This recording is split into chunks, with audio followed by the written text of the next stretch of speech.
الحمد لله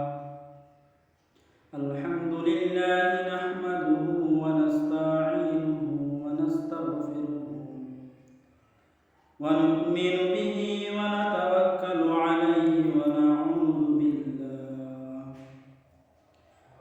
ونعوذ بالله من شرور أنفسنا ومن سيئات أعمالنا من يهده الله فلا مضل له ومن يضلله فلا هادي له ونشهد أن لا إله إلا الله وحده لا شريك له ونشهد أن محمدا عبده ورسوله الذي أرسله الله بالحق بشيرا ونذيرا وداعيا إلى الله بإذنه وسراجا منيرا أما بعد فقد قال الله تعالى في كلامه المجيد والفرقان الحميد أعوذ بالله من الشيطان الرجيم بسم الله الرحمن الرحيم إن الصلاة تنهى عن الفحشاء والمنكر صدق الله العلي العظيم وقال رسول الله صلى الله عليه وسلم أنه قال رسول الله صلى الله عليه وسلم الصلاة مفتاح الجنة أو كما قال عليه الصلاة والسلام إن الله وملائكته يصلون على النبي يا أيها الذين آمنوا صلوا عليه وسلموا تسليما اللهم صل على محمد وعلى آل محمد كما صليت على إبراهيم وعلى آل إبراهيم إنك حميد مجيد لا إله إلا الله لا إله إلا الله لا إله إلا الله لا إله إلا الله لا إله إلا الله محمد رسول الله صلى الله عليه وسلم আজকের এই জলসার সম্মানিত সভাপতি সাহেব, উপস্থিত উলামায়ে কেরাম, মুরব্বিয়ানে আযম, যুবক তরুণ ভাই হল, সম্মানিত জেনারেল শিক্ষিত ভাই হল এবং বাড়িঘরের পর্দার আড়ালের পর্দানিশী মা ও বোন, আমরা আল্লাহ তাআলা আমাদের তৌফিক দান করছেন আমরা এই বেহেশতের বাগানের মধ্যে আইয়া ওয়াজ করার এবং ওয়াজ শোনার সুযোগ পাইছি। সারায় মহান আল্লাহ রাব্বুল আলামিনের আমার শুকরিয়া আদায় হয়। সারায় আলহামদুলিল্লাহ।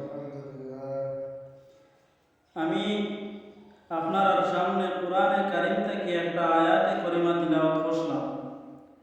এই আয়াতে করিমার সামনে রাখিয়া সামান্য কিছু মাথা করিয়া আমার আলোচনা শেষ করি। আমি আয়াত পড়েছিলাম ইন্নাস সালাতা তানহা আনিল ফাহশাই ওয়াল মুনকার। নামাজে মানুষের সমস্ত ফাহশাই কাম থেকে, সমস্ত মুনকার কাম থেকে হেফাজত রাখে। ফাহশাই কাম বলতে আমরা যে গুনাহ ফল আমরা করতে সময় গুনাহ বোধ পাই, যেমন জিনা করা, চুরি করা এবং সবর হক মারিয়া খাওয়া, এটা এই সমস্ত গুনাহ ফল আমরা দেখলে বোধ পাই এটা গুনাহ। এই গুনাহ ফল থেকে নামাজে মানুষের হেফাজত করে। এবং মুনকার কাম হল যে সমস্ত গুনাহে আমরা গুনাহ করি কিন্তু গুনাহ মনে করি না, এই সমস্ত কাম হল হইল গিয়া মানুষের বিপদ করা। আরো কিছু গুনাহ ফল আছে আমরা করি কিন্তু গুনাহে বোধ পাই না। এই ধরনের যত ধরনের কাম আছে সমস্ত কাম থেকে নামাজ একজন মানুষের হেফাজত করে। মুসলমান, পাঁচ ওয়াক্তের নামাজ যদি ঠিক মতো আদায় করে নিতে পারো তাহলে সমস্ত গুনার কাম থেকে নামাজে বাঁচাই লইব। আর যদি পাঁচ ওয়াক্তের নামাজটা তুমি ঠিক মতো আদায় করতে পারো না রে মুসলমান, তাহলে কবরের মধ্যে কি হালত হইব এটা একবার চিন্তা করার দরকার আছে।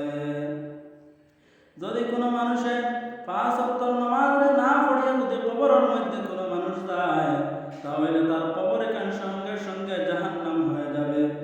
এই কবর শুধু জাহান্নাম হবে তার শেষ নাই। এই কবর যখন কোনো মানুষ চলে যাবে, যাওয়ার পরে কবর 70 থেকে 99টা সাপ কবরের মধ্যে দেওয়া হবে। এই সাপ কবর মানুষের মুখে দিয়ে হামাইব, নাকে দিয়ে বাড়াইব, নাকে দিয়ে হামাইব, প্রস্রাবের রাস্তা বাই বাড়াইব, প্রস্রাবের রাস্তা বাই হামাইব, পায়খানার রাস্তা বাইকে বাড়াইব। এমন কঠিন আযাব হইব, এমন কঠিন আযাব তুমি একজন বেনামাজের কবরের মধ্যে হইব রে মুসলমান। একজন বেনামাজ যদি মারা যায়, একজন বেনামাজের মওতের কঠিন এবং মওতের আযাব এমন কঠিন হইব। একটা বকরির যদি জীবিত অবস্থায় লট্টাইয়া যদি একটা বকরির চামড়া সুনি সুনি ফালানি হয়ে যায় তাহলে এই বকরির যতটুকু পরিমাণ কষ্ট হইব এর চাইতে হাজার হাজার গুণ, লক্ষ লক্ষ গুণের চাইতে বেশি কষ্ট হইবে একজন বেনামাজের। নাউযুবিল্লাহ। মুসলমান, নামাজে মানুষের সমস্ত বুরাই কাম থেকে, ফাহশাই কাম থেকে হেফাজত রাখে। আমি আয়াত পড়েছিলাম, ইন্নাস সালাতা তানহা আনিল ফাহশাই ওয়াল মুনকার। যদি কোনো মানুষের পাঁচ ওয়াক্তের নামাজ ঠিক মতো আদায় করে নিতে পারে তাহলে তার সমস্ত বাদ কাম, সমস্ত গুনার কাম থেকে, সমস্ত ফাহশাই কাম থেকে নামাজে হেফাজত করব।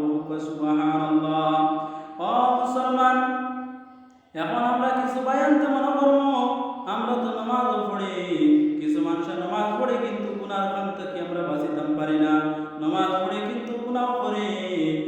মুসলমান, জানিয়া রাখিও আল্লাহর রাসূল সাল্লাল্লাহু আলাইহি ওয়াসাল্লামের জামানা একজন আল্লাহর বান্দা, আল্লাহর রাসূলের হাতে কলিমা পড়িয়া নয়া মুসলমান হইছেন। নয়া মুসলমান হওয়ার পরে এই বান্দা এমন লাগে ইসলাম ধর্ম গ্রহণ করার বাদে, ঈমান কবুল করার বাদে সর্বপ্রথম সবচাইতে উত্তম কাম হইয়া তার লগে নামাজ পড়া। এখন শুনিয়া এই আল্লাহর বান্দায় নামাজে কায়েম করা শুরু করলো, নামাজ পড়ে। কয়েকদিন নামাজ পড়ার পরে সাহাবাই কেরাম বলে গিয়া নবীর কাছে নালিশ দিলা, ইয়া রাসূলুল্লাহ, ইয়া হাবিবাল্লাহ, নবী গো, এই বান্দায় তো নামাজ পড়ে কিন্তু কোনো ধরনের গুনার কাম ছাড়তে পারে না, সমস্ত ধরনের গুনার কাম করে। ওই সময় আল্লাহর রাসূল সাল্লাল্লাহু আলাইহি ওয়াসাল্লামে ফরমাইলা, ও সাহাবাই কেরাম বল, এই বান্দার নামাজ এটা পরিপূর্ণ নামাজ হইছে না, এই বান্দার নামাজ পরিপূর্ণ হইছে না। আমরা নামাজ কিরকম নামাজ? যখন আমরা মসজিদের মধ্যে নামাজ হয়, নামাজ আবার পরে আমরা সপ্তাহে ঘড়ির বার কত সময় আমরা নামাজটা শেষ হইতো আমরা চিন্তার মধ্যে থাকি। ও মুসলমান, যত সময় পর্যন্ত নামাজে তুমি নামাজের মতো না বানাইছো অত সময় পর্যন্ত নামাজে তোমার গুনার কাম থেকে বাঁচাইতে পারতো না। একটা ঘটনা আপনারা সামনে বয়ান করি। ইমাম বুখারী রাহমাতুল্লাহি তাআলা আলাইহি একদিন নামাজের মধ্যে লাগছেন। যখন নামাজের মধ্যে লাগলা, নামাজের মধ্যে লাগার পরে বিঙ্গুল ফুকাইয়া ইমাম বুখারী রাহমাতুল্লাহি তাআলা আলাইহির পিঠের মধ্যে একটা নাই, দুইটা নাই, 10টা কামড় মারে দিল। 10টা খাবার মারার পরেও ইমাম বুখারী রাহমাতুল্লাহি তাআলা আলাইহি নামাজের সাড়ি সুন্না নামাজের না সাড়িয়া যখন নামাজের সালাম ফিরাই দিলা সালাম ফিরাইয়া তার ছাত্র করে বলে ও ছাত্র হল দেখো সাইন আমার পিঠের মধ্যে কি হয়েছে ওই সময় ছাত্র বলে কাপড়টা সরাইয়া দেখলা ইমাম বুখারী রাহমাতুল্লাহি তাআলা আলাইহির পিঠের মধ্যে একটা না দুইটা না 10টা বিন্দু ফুকাইয়া কামড় মারি দিছে। ওই সময় ছাত্র বলে কইলা হুজুর আপনার পিঠের মধ্যে তো একটা না দুইটা না 10টা বিন্দু ফুকায় কামড় মারছে, আপনি কোন কারণে নামাজের জমিনের মধ্যে ছাড়িলেন না? ওই সময় ইমাম বুখারী রাহমাতুল্লাহি তাআলা আলাইহি কইলা ও আমার ছাত্র হল যে সময় আমি নামাজের মধ্যে আল্লাহর কালামে তিলাওয়াত করা শুরু করলাম, আল্লাহর কালামে তিলাওয়াত করা শুরু করছি নূরের ডুরি লাগাইয়া যখন আমি আল্লাহ তাআলার কালামে তিলাওয়াত করা শুরু করলাম এই তিলাওয়াতের মধ্যে এমন মজা আমি পাইলাম, এই তিলাওয়াতের সময় আমার বিলকুল ফুকায় কামড় মারছে আমি কোনটা বুঝ পাইছি না। সুবহানাল্লাহ। ও মুসলমান, এমন নামাজ জমিনের মধ্যে পড়িয়া আমরা তোলার দরকার আছে। আমরা যদি 5 ওয়াক্ত নামাজ জমিনের মধ্যে আদায় করে নাই তাহলে আল্লাহর রাসূল সাল্লাল্লাহু আলাইহি ওয়াসাল্লাম ফরমাইতরা as-salatul khams wal jumu'atu ila al-jumu'ah wa ramadanu ila ramadan wa mukaffiratun lima bainahunna idza jtunibatil kaba'ir। as-salatul khams 5 ওয়াক্তের নামাজ wal jumu'atu ila al-jumu'ah এক জুমআ থেকে আরেক জুমআ ও রমাদান ইলা রমাদান এক রমজান থেকে আরেক রমজান মুকাফফিরাতুল লিমা বাইনাহুন্না ইযা জতুনিবাতিল কাবাইর সমস্ত নামাজ সমস্ত গুনার কাফফারা হয়ে যায় শর্ত ইয়া তাবলগিয়া কবিরা গুনাহ থেকে বাঁচিয়ে থাকা। মুসলমান মানুষ যে সময় নামাজ ছাড়ি দেয় ওই সময় এখন ফেরেশতা আল্লাহ তাআলার পক্ষ থেকে আয় ফেরেশতা কইলা ও আল্লাহর বান্দা তুমি ঘুম থেকে উঠো, তুমি গুনাহ করতে করতে জাহান্নামের আগুনে এত গরম পড়ছো, ও আল্লাহর বান্দা তুমি ঘুম থেকে উঠিয়া নামাজ পড়িয়া তুমি জাহান্নামের আগুনে ঠান্ডা করো। ওই সময় বান্দা এই সময় উঠিয়া ফজরের নামাজ আদায় করিলাই, ফজরের নামাজ আদায় করার সঙ্গে সঙ্গে এশা থেকে নিয়ে ফজর পর্যন্ত যত গুনারে ফসলো সমস্ত গুনারে আল্লাহ তাআলা মাফ করিয়া দিলেন। সেম তদ্রুপ যেই সময় জোহর থেকে ফজরের নামাজ শেষ করিয়া জোহরের নামাজ পড়িব এই ফজর থেকে জোহরের মধ্যবর্তী সমস্ত গুনারে আল্লাহ তাআলা মাফ করিয়া দিলেন। যখন আসরের নামাজ পড়িব আসরের নামাজ পড়ার সঙ্গে সঙ্গে জোহর থেকে আসর পর্যন্ত যত গুনাহ ফসলো বন্দায় আল্লাহ তাআলা সমস্ত গুনারে তার মাফ করিয়া দিলেন। যখন আসরের নামাজ পড়িয়া মাগরিবের দেওয়ার পরে মাগরিবের নামাজ পড়িব এই আসর থেকে মাগরিব পর্যন্ত মধ্যবর্তী সমস্ত গুনারে আল্লাহ মাফ করে দিলেন। যখন মাগরিবের নামাজ বাদে এশার নামাজ পড়িব পড়ার সঙ্গে সঙ্গে মাগরিব থেকে এশা পর্যন্ত যত গুনাহ ফসলো সমস্ত গুনারে আল্লাহ পাক রব্বুল আলামিন মাফ করে দিলেন। সুবহানাল্লাহ। মুসলমান শুধু তাই নাই, যখন কোন মানুষের 5 ওয়াক্ত নামাজ পড়ে নেব আল্লাহর রাসূল সাল্লাল্লাহু আলাইহি ওয়াসাল্লাম ফরমাইলেন জুমআতু ইলাল জুমআ এক জুমআ থেকে আরেক জুমআ যখন 5 ওয়াক্ত নামাজ আদায় করার পরে যদি কোনো একটা গুনাহ থাকি যায় মানুষের মধ্যে তাহলে তখন বান্দা জুমআর নামাজ যাইব গিয়ে জুমআর নামাজ আদায় করব। জুমআর নামাজ আদায় করার পরে সমস্ত সপ্তাহের এক জুমআ থেকে আরেক জুমআর ভিতরে যত গুনাহ আছে সমস্ত গুনাহ আল্লাহ তাআলা মাফ করে দিলেন। শুধু তাই না, আল্লাহর রাসূল ফরমাইলেন রমাদান ইলা রমাদান যখন কোন বান্দা এক রমজান থেকে আরেক রমজান পাই নিব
মানুষে 5 ওয়াক্ত নামাজ পড়ে তার শরীরের মধ্যে কোনো ধরনের গুনাহ থাকে না। সুবহানাল্লাহ। অন্য হাদিসের মধ্যে আছে আল্লাহর রাসূল সাল্লাল্লাহু আলাইহি ওয়াসাল্লাম একদিন শীতের দিন সকালে ফজরের নামাজ পড়িয়া হাঁটিয়া যাইতা। ফজরের নামাজ পড়িয়া হাঁটিয়া যাইতে সময় হঠাৎ করে একটা মরা গাছের ডাল ধরিয়া আল্লাহর রাসূলে জাফরা মারলা। আল্লাহর রাসূলে জাফরা মারার সঙ্গে সঙ্গে এই গাছ থেকে মরা পাতা ফল ঝরিয়া পড়া শুরু হইল। যখন এই গাছ থেকে মরা পাতা ফল ঝরিয়া পড়া শুরু হইছে, ওই সময় আল্লাহর রাসূল সাল্লাল্লাহু আলাইহি ওয়াসাল্লামে আবু যর ডাক দিয়া কইলা, ও আবু যর দেখবেন এই গাছ থেকে যে মরা পাতা ফল পড়া শুরু হইছে, এর কারণ কি তা জানো নি? ওই সময় নবী যে কইলা, ও আবু যর, এই যে গাছ থেকে শুকনা মরা পাতা ফল ঝরে পড়ছে, এটা হইল গিয়া যখন আমার কোন উম্মতে 5 ওয়াক্ত নামাজ জমিনের মধ্যে আদায় করব, আদায় করার সঙ্গে সঙ্গে সমস্ত গুনাহ এই গাছের পাতার মতো ঝরিয়া পড়ে যাইব। সুবহানাল্লাহ। আমরা নামাজ পড়ার দরকার আছে, আমরা 5 ওয়াক্ত নামাজে আমরা কায়েম করে লইতাম। আরেকটা ঘটনা আপনারা সামনে হয় হযরত ঈসা রূহুল্লাহ আলাইহিস সালাতু ওয়াস সালামের জামানাত। হযরত ঈসা রূহুল্লাহ আলাইহিস সালাম একদিন রাস্তার দিকে হাঁটিয়া যাইতে সময় হঠাৎ করে দেখল একটা পাখি। এই পাখিটা বালির মধ্যে ঘোরাঘুরি খায়, আবার গিয়া একটা নদীর মধ্যে গোসল করিয়া তার সমস্ত ময়লারে ধুইয়া ফেলাই দেয়। আবার এই পাখিটা বালির মধ্যে ঘোরাঘুরি খাইয়া গিয়ে আবার তার সমস্ত ময়লারে ধুইয়া ফেলায়।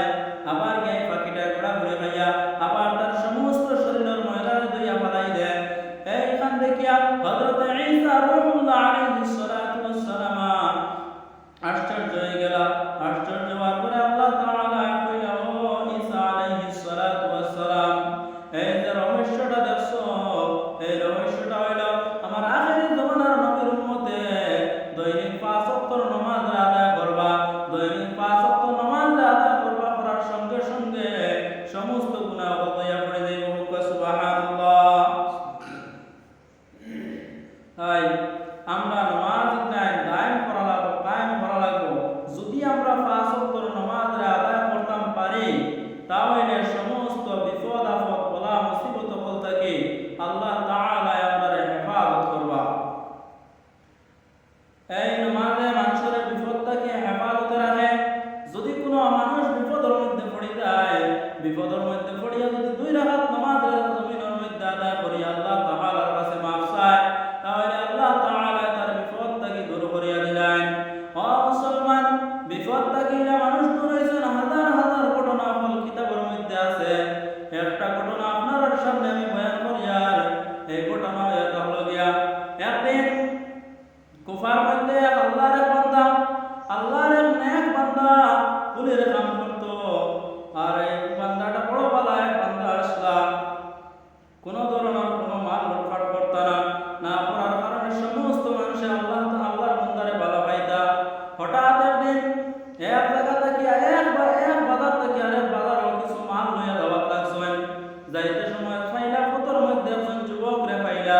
এই যুবকে বলল, কুলি বেচারা, আপনি কোন জায়গার মধ্যে যাইতা? বলে, আমি অমুক বাজারের মধ্যে যাইতাম। এই যুবকে বলল, ও কুলি বেচারা, আমি বড় অসহায় আছি, আমি বড় বিপদের মধ্যে আছি, আপনি আমার নিয়ে অমুক জায়গার মধ্যে দেখবা। অসময় কুলি বেচারা বলল, হ্যাঁ ঠিক আছে, তাহলে আপনি আমার ঘোড়ার পরে উঠে দেখবা। যখন